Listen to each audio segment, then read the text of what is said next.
A former New Orleans teacher is now facing 60 additional felony charges accused of using artificial intelligence to create sexual deepfakes using real photos of students. Tonight, this case is raising serious concerns about how artificial intelligence is being used and whether Louisiana laws are keeping up. WDSU investigative reporter Cassie Sherm looks at how this case is unfolding and why it could have implications across the state and the country. Cassie? That's right. So this case involving the teacher is fueling debate over at the state capitol on how do we regulate artificial intelligence. Well, now even DC is weighing in.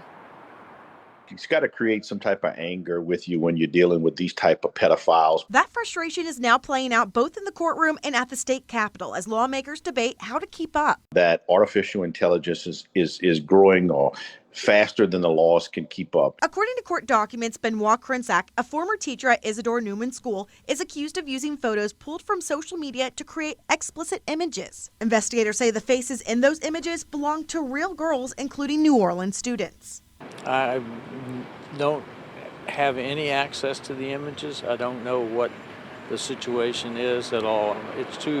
I have no discovery from the state, so I don't really know what's going on yet. Krensak had previously been booked on charges involving child sexual abuse material and video voyeurism. With the new charges, his bond is more than $8 million. It's no bond at all. You've already started the punishment in complete disregard of the presumption of innocence.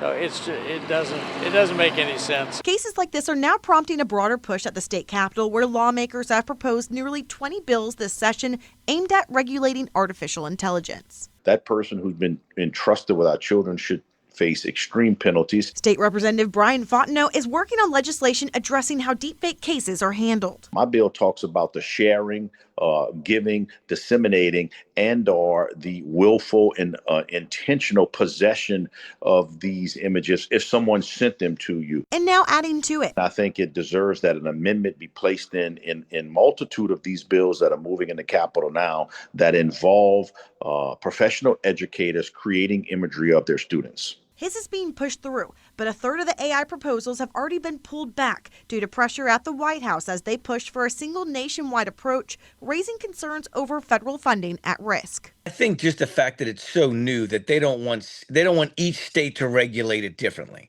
right? What's good, what's okay in Louisiana may not be okay in Texas. What's not okay in Louisiana might be okay in California.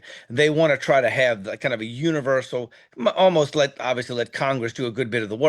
As lawmakers weigh those decisions, the Louisiana Senate president says conversations are already happening. We spoke last week. I sent him a list of bills, both House bills and Senate bills, and asked them to kind of go through and see which ones would fall into that category. Henry says this case shows him the need is growing. Hopefully we can get in the preventative stages instead of, the reactive stage. And there's no time to wait. The problem is Congress moves at such a painfully slow pace that we really don't have time for them to act.